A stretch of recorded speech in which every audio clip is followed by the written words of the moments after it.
মাঝে মধ্যে কাউকে গিফট করতে অনেক ভাল লাগে, তাও যদি হয় আপনার পছন্দের মানুষ, আপনার লাইফ পার্টনার, তাহলে তো কথাই নাই। Please like and follow. Hello Ibran, this is Fatema, welcome Fatema blogs. আমার হাতে যে জুতাটা দেখছেন, এটা এফএক্স থেকে নেওয়া। আমার হাজবেন্ডে পছন্দ করেছিল, সো ওর জন্য আমি গিফট করেছি। আমি প্রত্যেক মাসে ওকে কিছু না কিছু গিফট দেই, সো এই মাসে হলো ওকে আমি এই জুতাটা গিফট করেছি। আর আমি আমার নিজের জন্য এই জুতাটা কিনেছি। সো নিজের জন্য মাঝে মধ্যে শপিং করা উচিত, করলে হয় কি মন ভালো থাকে, আর মন ভালো থাকলে অবশ্যই আপনার কাজের প্রতি ফোকাস আসে। এখন অনেকে বলতে পারেন যে আপু, আপনি যে এই যে ভিডিও বানান, ভিডিও একটা কাজ হলো, ভিডিও বিশাল কাজ। আমার সাথে আপনাদের কানেক্টিভিটি কিন্তু এই ভিডিও দিয়ে। সো আপনারা আমাকে কিন্তু সবাই বাস্তবে দেখেন না, সবাই আমাকে ভিডিওতেই দেখেন। সো এই যে আমি যে এফোর্ট দিয়ে কাজটা করছি, এই কাজের যে হলো আর্নিংটা, সো এই আর্নিংটা হলো দেখা যায় আমি বিভিন্ন কাজে ইউজ করতে পারছি। যেমন আমার হাজবেন্ডকে প্রত্যেক মাসে একটা গিফট করতে খুবই ভালো লাগে। প্লাস হলো আমার আত্মীয় স্বজন আসলে আত্মীয় স্বজনকে কিছু গিফট করতে আমার ভালো লাগে। প্লাস হলো আমি আমার শাশুড়ির জন্য গিফট কিনে পাঠাই।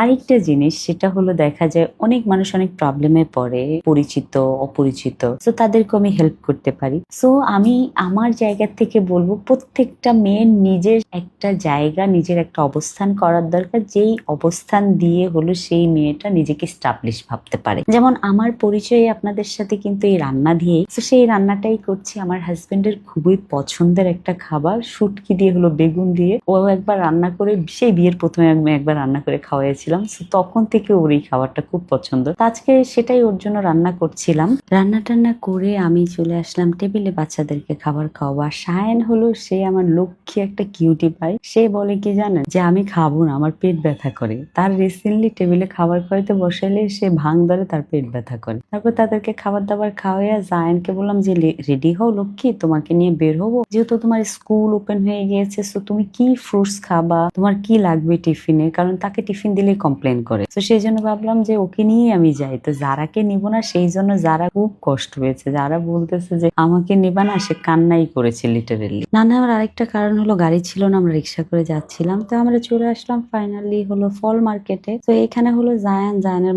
পছন্দের মতো ফল দেখতেছে, সে অ্যাভোকাডো নিবে। তো আমি বললাম অ্যাভোকাডো এটা ভালো না, যেটা হলো বাংলাদেশের তো একটু শক্ত শক্ত থাকে, তো তুমি এটা নিও না, অন্য কিছু দেখো। তো গ্রিন গ্রিপস দেখালাম, মানে আঙ্গুর, গ্রিন আঙ্গুরটা দেখানোর পরে সে রাজি হয়ে গেল, এটা নিবে। স্ট্রবেরি তো সে নিবেই। তারপর হলো আমরা সব ফল কিনে এখন আমরা যাব হলো বাসার দিকে। সে বাসাতে যাওয়ার আগে বলতেছে যে মাম্মা, তুমি তো আমার জন্য চকলেট নিলা না। সে চকলেট খুবই কম খায়, তারপর যেহেতু বলেছে, তো আমি ভাবলাম ঠিক আছে, তার জন্য চকলেট নিই। কিন্তু এসে দেখি এখানে বার্গারের অনেক কিছু আছে, সো বার্গারের জিনিসপত্র নিয়ে নিচ্ছি। কারণ তার সকালে স্কুলের টিফিনে, যেহেতু সে সকাল 8টা বাজে যায়, 4টা বাজে ব্যাক করে, তো সেই জন্য সে যা যা চাচ্ছে আমি তাই তাই দিচ্ছি। আর ছেলে বড় হচ্ছে না, এখন ছেলের মন মতোই ছেলের টিফিন পাঠাইতে, এখন আর আমার মন মতো চলে না। তবে হ্যাঁ, লাইফে আপনার পার্ট বাই পার্ট অনেক কিছু চেঞ্জ হবে। বাচ্চাদের বিহেভিয়ার, বাচ্চাদের ভালোবাসা, বাচ্চাদের কমফোর্ট জোন, সবকিছু চেঞ্জ হবে। আমরা মা হিসাবে এগুলো সব মেনে নিতে হবে আমাদেরকে। আমাদের মায়েরাও আমাদেরটা মেনে নিয়েছে।